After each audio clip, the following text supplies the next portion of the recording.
आज हमारे साथ भारतीय जनता पार्टी युवा मोर्चा नागपुर जिला के नवनियुक्त उपाध्यक्ष श्री प्रशांत जी कश्यप जी मौजूद है, जो पिछले 11 वर्षों से राष्ट्रीय स्वयंसेवक संघ और अखिल भारतीय विद्यार्थी परिषद के माध्यम से संगठन में सक्रिय भूमिका निभाते आए हैं। आइए उनसे नई जिम्मेदारी, भविष्य की योजनाओं और युवाओं के लिए नए विजन पर बातचीत करते हैं।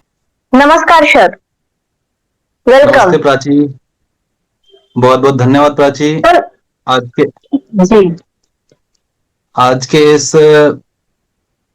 इंटरव्यू में बुलाने के लिए आपके दर्शकों को मैं तहे दिल से धन्यवाद देता हूं, आपका धन्यवाद देता हूं। प्रोसीड प्राची। जी जी सर, मेरा सबसे पहला सवाल ये है कि 11 साल के संगठनात्मक सफर में आपको ये सबसे बड़ी जिम्मेदारी मिली है, तो आपके अनुसार ऐसा कौन सा काम रहा जिसने पार्टी के नेतृत्व का भरोसा आप पर बनाया? निश्चित तौर पर प्राची, सर्वप्रथम तो मैं आपका पुनः एक बार धन्यवाद करता हूं जो आपने मुझे इस प्लेटफॉर्म पर आने का मौका दिया। साथ ही आपके दर्शकों का भी पुनः मैं आभार व्यक्त करता हूं जो इस वीडियो को देख रहे हैं। मैं आपको बताना चाहता हूं कि यह सफर जो है ये सिर्फ एक समय का सफर नहीं है। पिछले 11 सालों में संभवतः हमने जो पार्टी के प्रति समर्पण, पार्टी के प्रति जो निष्ठा, पार्टी के प्रति जो समय हमने दिया है, यह सिर्फ एक समय नहीं है। पार्टी नेतृत्व जब भी छोटी छोटी जिम्मेदारियां कहिए या बड़ी जिम्मेदारियां कहिए, जब ये छोटी बड़ी जिम्मेदारियां मिलकर एक निश्चित तौर पर काम करती हैं और जब आप पार्टी के लिए इन छोटी बड़ी जिम्मेदारियों को निष्ठापूर्वक निर्वहन आप करते हैं, तो निश्चित तौर पर पार्टी नेतृत्व का आपकी तरफ ध्यान जाता है और पार्टी नेतृत्व आपको इसके अकॉर्डिंग रिवॉर्ड भी करता है। और यही जो पिछले कुछ समय का मेरा जो 11 सालों का संघर्ष रहा है, निश्चित तौर पर इसी का परिणाम है कि आज पार्टी ने मुझे इस बड़ी जिम्मेदारी को निभाने का मौका दिया है। जी सर, जिला उपाध्यक्ष बनने के बाद नागपुर के युवाओं के लिए आपका पहला बड़ा कदम या मिशन क्या होगा? निश्चित तौर पर हमने लगातार पिछले कई वर्षों में युवाओं के लिए, नागपुर के युवाओं के लिए आंदोलनात्मक विषय हो, उनके शैक्षणिक विषय हो या उनके कैरी ऑन का विषय हो। पिछले भी कुछ वर्ष पहले आपने देखा होगा कि कैरी ऑन का विषय बहुत महत्वपूर्ण था, जो कि आरटीएमएनयू ने लागू करके निरस्त करके पूरे छात्रों को धोखे में रखने का काम किया था, जिसको लेकर के हमने बहुत बड़ा संघर्ष किया था और इस तरह का संघर्ष निरंतर ही जारी रहेगा। और नागपुर जो है देश के एजुकेशन हब की तरह हम निश्चित तौर पर देखते हैं, साथ ही लॉजिस्टिक हब की तरह भी हम देखते हैं। लेकिन इसके बावजूद भी कुछ कमियां अभी और हैं जो युवाओं के लिए हमें करने की आवश्यकता है। कौशल विकास की ओर हमें ध्यान देने की आवश्यकता है, रोजगार की तरफ ध्यान देने की आवश्यकता है, उद्यमिता की तरफ ध्यान देने की आवश्यकता है। आदरणीय नितिन जी के नेतृत्व में, आदरणीय देवेंद्र जी के नेतृत्व में निश्चित तौर पर नागपुर आगे बढ़ रहा है। नागपुर एजुकेशन हब बन रहा है, लॉजिस्टिक हब बन रहा है। हमने नागपुर के इंफ्रास्ट्रक्चर को पूरी तरीके से हमने देखने का काम किया है कि किस प्रकार से आदरणीय देवेंद्र जी के नेतृत्व में, नितिन जी के नेतृत्व में जो नागपुर कभी पिछले कई वर्षों से लगातार केंद्र में रहा है, उसके विकास की गति को बढ़ाने का यदि किसी ने काम किया है तो हमारे नेता आदरणीय नितिन जी और देवेंद्र जी ने करने का काम किया है। और इसी लक्ष्य को हम आगे युवाओं तक लेकर जाने वाले हैं। उनके द्वारा किए गए कार्यों को हम उन्हें बताने वाले हैं और युवाओं के उद्योग के लिए, उनके शैक्षणिक व्यवस्थाओं के लिए और साथ ही उनकी उद्यमिता के स्टार्टअप जिसे हम कहते हैं, इन सारे विषयों में जिस प्रकार से भी युवा मोर्चा के माध्यम से संभव हो पाएगा, ये सारे काम हम करने का काम करेंगे। जी, यदि 1 साल के बाद आपके काम का आकलन किया जाए तो आपकी क्या पहचान है? आप किस रूप में आप चाहेंगे कि आपकी पहचान हो? बहुत अच्छा सवाल है प्राची।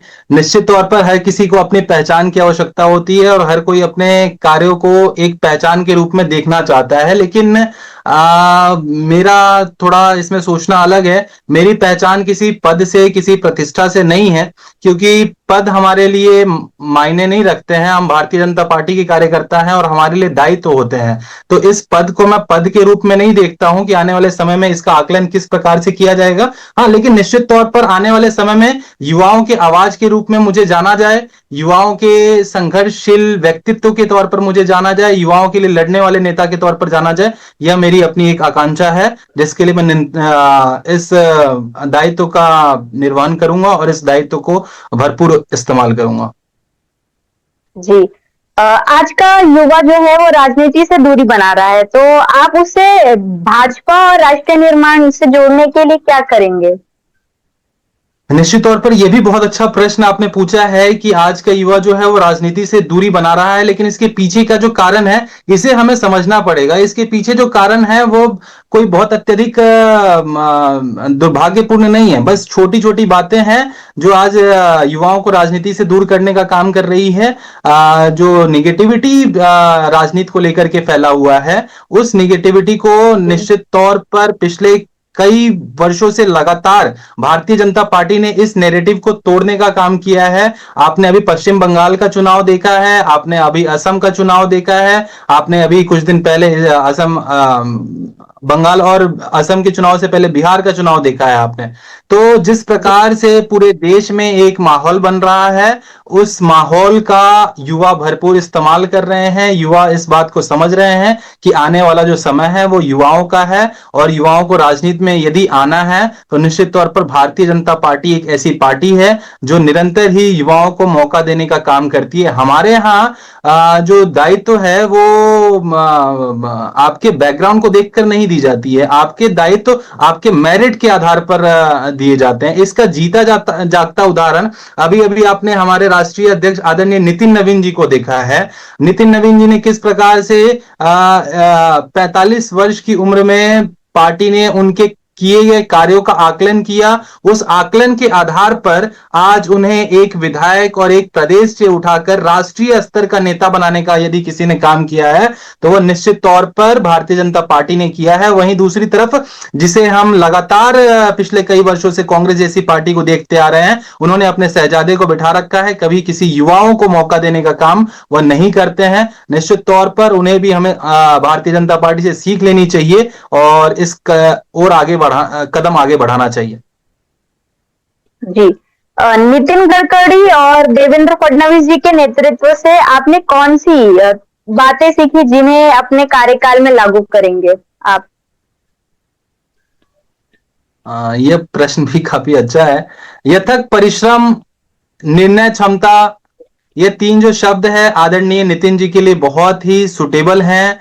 यथक परिश्रम, उन्होंने निश्चित तौर पर जब आप उनकी पूरी जर्नी को देखेंगे तो संघ की शाखा से शुरू हुआ जर्नी आज देश के केंद्रीय मंत्री के रूप में वह जाने जा रहे हैं। वो एक ऐसे मॉडल के रूप में उन्हें देखा जाता है जहां पे उन्हें उनके कामों से उनके नाम को हम देखते हैं कि आदरणीय नितिन जी को रोड करीबी कहा जाता है, आदरणीय नितिन गडकरी जी को पुल करीबी कहा जाता है। जिस प्रकार से उन्होंने पूरे देश के अंदर एक नेटवर्क बिछाने का काम किया है, एक जो जोड़ने का काम किया है। जोड़ना जो शब्द है ये बहुत ही महत्वपूर्ण प्राची, मैं आपके दर्शकों को बताना चाहता हूं कि जोड़ना ये बहुत उत्तम शब्द है। जब हम एक दूसरे को जोड़ते हैं तो जोड़ना ही वह कड़ी है जहां पे दिल से दिल जुड़ता है। और नितिन गडकरी जी ने ना सिर्फ दिल से दिल को जोड़ा है बल्कि राज्यों को पुल के माध्यम से, राज्यों को सड़क के माध्यम से, एक दूसरे राज्यों को हाईवेज के माध्यम से, फ्लाईओवर्स के माध्यम से, ऐसे ऐसे फ्लाईओवर्स के माध्यम से जोड़ा है जहां पे कभी हमारी दूरी 12 घंटे 14 घंटे हुआ करती थी, उसे 5-5 घंटे 3-3 घंटे करने का काम किया है आदरणीय नितिन गडकरी जी ने। तो नितिन गडकरी जी से यह सीखने लायक है। वहीं अगर मैं देवेंद्र फडणवीस जी की बात करूं तो निश्चित तौर पर देवेंद्र फडणवीस जी संयम, परिश्रम, ये जो शब्द हैं उनके लिए बहुत ही व्यापक हैं। जिस प्रकार से उन्होंने हर परिस्थिति में, परिस्थिति चाहे जितनी भी गंभीर हो, उन सभी परिस्थितियों में आदरणीय देवेंद्र जी ने संगठन के प्रति कभी भी इस बात का बिना विचार किए कि आने वाले समय में किस प्रकार से क्या होने वाला है, विधि क्या व्यतीत करने वाली है, इसकी बिना चिंता किए हुए उन्होंने धैर्य रखा। धैर्य रखकर निश्चित तौर पर इंतजार किया।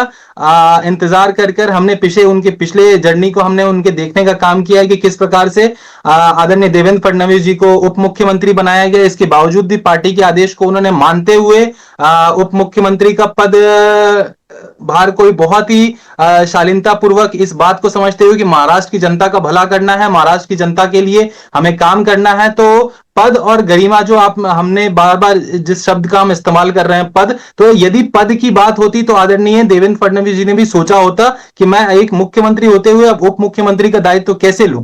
तो निश्चित तौर पर भारतीय जनता पार्टी में भारतीय जनता पार्टी के कार्यकर्ताओं के लिए पद कोई बहुत महत्वपूर्ण विषय नहीं है। हमारे लिए संगठन के कार्य, संगठन का विस्तार ही हमारे लिए महत्वपूर्ण विषय है। फिर चाहे वो हमें बूथ स्तर पर काम करके संगठन का विस्तार करना हो या हमें राष्ट्रीय स्तर पर संगठन काम करने के लिए, विस्तार करने के लिए कहे, हम निश्चित तौर पर एक कार्यकर्ता के रूप में काम करते हैं। और यही हमारे शीर्ष नेतृत्व आदरणीय देवेंद्र फडणवीस जी हो, आदरणीय नितिन जी हो, आदरणीय नरेंद्र मोदी जी हो, आदरणीय अमित शाह भाई हो, आदरणीय योगी आदित्यनाथ जी हो, ऐसे जो तमाम बड़े लीडर्स हैं, इन्होंने त्याग और परिश्रम से, तो सीखने की जो श्रृंखला है हमारे भारतीय जनता पार्टी में वो बहुत बड़ी है। किसी एक नेता और किसी दो नेता से सीखने की आवश्यकता हमें नहीं है। निश्चित तौर पर भारतीय जनता पार्टी के प्रत्येक शीर्ष नेतृत्व के कार्यकर्ता, जो शीर्ष नेतृत्व के जो नेता हैं, वो हम सभी कार्यकर्ताओं के लिए प्रेरणा है। और उस प्रेरणा स्थान में सर्वोपरि हमारे नाम आता है आदरणीय नितिन गडकरी जी का, आदरणीय देवेंद्र फडणवीस जी का, आदरणीय योगी आदित्यनाथ जी का, नरेंद्र मोदी जी का। तो ये सारे नेता ही हमारे लिए प्रेरणा स्थान है। जी, आपको ये जिम्मेदारी एक ऐसे समय में मिली है जब महाराष्ट्र की राजनीति में बहुत तेजी से बदलाव आ रहा है, तो ऐसे में आपकी सबसे बड़ी चुनौती क्या है होगी? या निश्चित तौर पर ये जो अभी बदलाव पूरे महाराष्ट्र में चल रहा है, या हम अलग अलग तरह के न्यूज देख रहे हैं, और जो ये नैरेटिव एक सेट करने का काम किया जा रहा है पूरे महाराष्ट्र में, पूरे देश में, जिस प्रकार की चुनौतियां हमारे सामने हैं, उन चुनौतियों से निपटने के लिए भारतीय जनता पार्टी की अपेक्षा युवा मोर्चा की तरफ रहती है, क्योंकि युवाओं में जोश होता है, युवाओं में कार्य करने की क्षमता, कार्य कुशलता बिल्कुल अलग होता है। तो निश्चित तौर पर वैचारिक स्पष्टता बनाना, समाज के अंदर जो विपक्षी पार्टियां हैं, उन पार्टियों के द्वारा फैलाए जा रहे भ्रम जाल को तोड़ना, उन भ्रम जालों से जनता को बाहर निकालना, जनता को सच्चाई से अवगत कराना, जनता को सरकार द्वारा किए जा रहे, सरकार द्वारा जो धरातल पर जो काम किए जा रहे हैं, विकास कार्य जो किए जा रहे हैं, उन कार्यों को जनता तक पहुंचाना, समाज के अंतिम पंक्ति तक पहुंचाना, यही हमारा उद्देश्य है। और युवा मोर्चा के कार्यकर्ता होने के नाते इसी उद्देश्य को लेकर हम आगे बढ़ रहे हैं। क्या युवा मोर्चा के माध्यम से नागपुर में कोई बड़ा अभियान या जनसंपर्क कार्यक्रम शुरू होने की योजना है? निश्चित तौर पर अभी युवा मोर्चा ग्रामीण इस बारे में निर्णय कर रहा है। आदरणीय हमारे अध्यक्ष अनिकेत जी अंतुरकर से बात हमारी चल रही है इस विषय को लेकर कि किस प्रकार से युवा मोर्चा के कार्यकर्ताओं को धरातल पर उतार कर एक बड़े अभियान के तहत लगभग 1 लाख युवाओं को मतदार संघ से जोड़ा जाए, उनको किस प्रकार से आने वाले समय में राजनीति से जोड़ा जाए, इन सभी विषयों पर हमारा एक व्यापक चर्चा चल रहा है और इस विषय को लेकर के हम काम कर रहे हैं। आने वाले समय में ये सारे विषय आपको कार्य करते हुए हमारे दिखाई देंगे। जी, आपके लिए पद बड़ा है या संगठन का कार्य? इस जिम्मेदारी को आप कैसे परिभाषित करेंगे? हमारे लिए पद कोई महत्व नहीं रखता है। पद जो विषय है, ये पद हो या दायित्व हो, ये आते जाते रहते हैं। निश्चित तौर पर आज जिला उपाध्यक्ष के तौर पे हूँ, कल जिला अध्यक्ष भी हो सकता हूँ, कल हो सकता है पार्टी कहे बूथ स्तर पर आपको काम करना है, पार्टी कहे राष्ट्रीय स्तर पर काम करना है, पार्टी कहे प्रदेश स्तर पर काम करना है। तो हमारे लिए संगठन का विस्तार महत्वपूर्ण है। इससे पहले हमने आदरणीय देवेंद्र फडणवीस जी का एग्जाम्पल लिया कि किस प्रकार से आदरणीय देवेंद्र फडणवीस जी ने संगठन के आदेश पर, संगठन ने जब उन्हें यह आदेश किया कि आप अब तक मुख्यमंत्री थे, अब आपको उप मुख्यमंत्री होना पड़ेगा, और उसको उन्होंने इतनी सहजता से स्वीकार किया कि आज हमारे लिए पद और इन सारे विषय का कोई विषय नहीं रह गया हमारे पार्टी में। निश्चित तौर पर सभी जो कार्यकर्ता हैं वो संगठन के विस्तार के लिए कार्य करते हैं, और आने वाले समय में हम भी संगठन के विस्तार के लिए ही काम करेंगे। संगठन बूथ स्तर पर काम करने के लिए कहे, राष्ट्रीय स्तर पर काम करने के लिए कहे, विधानसभा स्तर पर काम करने के लिए कहे, या राज्य स्तर पर काम करने के लिए कहे, हम एक कार्यकर्ता होने के नाते हमारा विषय सिर्फ कार्य करना है। हमारा विषय पद उन्नति, प्रतिष्ठा उन्नति, हमारे लिए संगठन का कार्य हमें किस प्रकार से बड़ा करना है, इस विषय पर ध्यान देना है। युवाओं को किस प्रकार से राष्ट्रवाद से जोड़ना है, इस विषय पर ध्यान देना है। राष्ट्र प्रथम की भावना जो भारतीय जनता पार्टी का स्लोगन है, उस विषय को लेकर जन जन तक कैसे पहुंचना है, ये हमारे लिए विषय है। राष्ट्रीयता हमारी प्राथमिकता है, पद हमारी प्राथमिकता नहीं। जी, यदि संगठन आपको इससे भी बड़ी जिम्मेदारी देता है तो आपका विजन क्या होगा? निश्चित तौर पर संगठन इस तरह की जिम्मेदारी, बड़ा जिम्मेदारी भी दे सकता है हमारे कार्यों को देखते हुए, पूर्व में किए गए कार्यों को आकलन के स्तर पर। तो विजन जो भारतीय जनता पार्टी के प्रत्येक कार्यकर्ता का विजन है, वही प्रशांत सिंह कश्यप का भी विजन होगा कि संगठन को बूथ स्तर से लेकर राष्ट्रीय स्तर तक किस प्रकार से मजबूती प्रदान करने में हम अपना योगदान किस प्रकार से दे सकते हैं, देश के युवाओं को राष्ट्रवाद से कैसे जोड़ सकते हैं, देश के युवाओं को प्रगति की ओर, जिस राष्ट्र को हमें बढ़ाना है, हम अपने प्रार्थना में कहते हैं राष्ट्रम प्रमो देलमो जस्त जादम तदमोस्में देव उपसमंतु, अर्थात कि देश की उन्नति ही हमारा पहला कर्तव्य होना चाहिए। इस तरफ हम काम कर रहे हैं। तो आप अपने काम से अपने विपक्षियों को क्या संदेश देना चाहेंगे? निश्चित तौर पर विपक्षी जो है, अभी देश के अंदर, पूरे देश में ही भारतीय जनता पार्टी के लिए विपक्षी जैसा कोई शब्द रह नहीं गया है, क्योंकि देश की जनता ने विपक्ष को नकारने का काम किया है। देश की जनता ने, फिर चाहे वो बंगाल हो, फिर चाहे वो आसाम हो, फिर चाहे वो महाराष्ट्र हो, फिर चाहे वो बिहार हो, पिछले कुछ समय का दरमियान आप देखेंगे तो आपको देखने मिला है जगह जगह पे विपक्ष को पूरे देश में पटकनी खाना पड़ा है। कारण है कि भारतीय जनता पार्टी ने पूरे देश भर में जिस प्रकार से काम किया है, विकास कार्य की जो गंगा बहाई है, यही हमारे नागपुर से यदि नितिन गडकरी जी को ले लें तो पूरे देश के अंदर जिस प्रकार से हाईवेज के जाल, पुल के जाल, ये सारे निर्माण कार्य जो आदरणीय नितिन जी ने करने का काम किया है, आदरणीय नरेंद्र मोदी जी के देश नेतृत्व में जिस प्रकार से अंतर्राष्ट्रीय स्तर पर देश ने अपना पूरे दुनिया को लोहा मनवाने का काम किया है, यह देश की जनता देख रही है। और विपक्ष को देश की जनता ही सबक सिखाने का काम कर रही है। तो इसलिए हमारा काम बहुत आसान हो गया है, क्योंकि हमारा काम अभी सिर्फ विकास कार्य रह गया है। आदरणीय नरेंद्र मोदी जी के नेतृत्व में, आदरणीय नितिन जी के नेतृत्व में, महाराष्ट्र आदरणीय देवेंद्र जी के नेतृत्व में, यूपी आदरणीय योगी आदित्यनाथ जी के नेतृत्व में, बंगाल आदरणीय शुभेंदु अधिकारी जी के नेतृत्व में, इस प्रकार से बिहार आदरणीय सम्राट चौधरी जी के नेतृत्व में निरंतर ही देश के तमाम जो भी राज्य भाजपा शासित राज्य हैं, वह प्रगति की ओर आगे बढ़ रहे हैं। और जिन राज्यों में अभी भाजपा पीछे पीछे चल रही है, उन राज्यों को भी हम विकसित राज्य और विकसित राज्य की संकल्पना के साथ आगे बढ़ाने का काम करेंगे। अभी जीता जागता उदाहरण हमारे क्षेत्र नागपुर से है। किसी कांग्रेस के नेता ने कहा था कि हम आपका शटर डाउन कर देंगे। आज मैं उस कांग्रेस के नेता को इस इंटरव्यू के माध्यम से कहना चाहता हूं कि आज जिस शटर डाउन करने की बात आपने कही है, आदरणीय पोद्दार जी के, डॉक्टर राजीव जी पोद्दार जी के नेतृत्व में जिस प्रकार से हमने प्रचंड बहुमत इस मतदार संघ में लाने का काम किया हो, आदरणीय अरुण जी लखानी जी वर्धा, गढ़चिरौली, ये सारे क्षेत्रों से निर्विरोध जीतकर आने का काम किए हैं, यह निश्चित तौर पर दिखाता है कि किस प्रकार से विपक्षियों का शटर डाउन हो रहा है।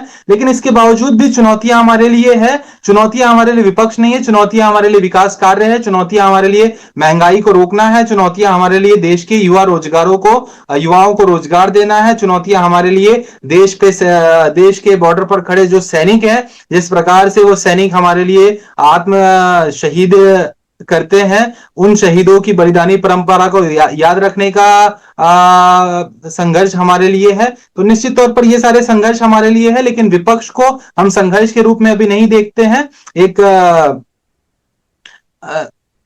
कह सकते हैं कि जिस प्रकार से विपक्ष ने अपने पूर्व में किए गए कार्यों को देश का बंटाधार करने का काम किया है, पूरी देश की जनता ने उसे देखने का काम किया है और देश की जनता ही विपक्ष को नकार रही है। तो भारतीय जनता पार्टी के लिए और भारतीय जनता पार्टी के कार्यकर्ताओं के लिए विपक्ष का कार्य बहुत अत्यधिक नहीं रह गया है। भारतीय जनता पार्टी के कार्यकर्ताओं के लिए कार्य रह गया है तो आदरणीय नरेंद्र मोदी जी द्वारा जो कार्य पूरे देश भर में किए जा रहे हैं, उन्हें जनता तक पहुंचाना, आदरणीय नितिन जी द्वारा जो काम किए जा रहे हैं उन्हें जनता तक पहुंचाना, आदरणीय देवेंद्र फडणवीस फडणवीस जी के द्वारा जो कार्य किए जा रहे हैं उन्हें महाराष्ट्र की जनता, महाराष्ट्र के अंतिम व्यक्ति तक पहुंचाना, कृषि उद्यमी विद्यार्थियों तक पहुंचाना, यही हमारा उद्देश्य है और यही हमारा लक्ष्य है।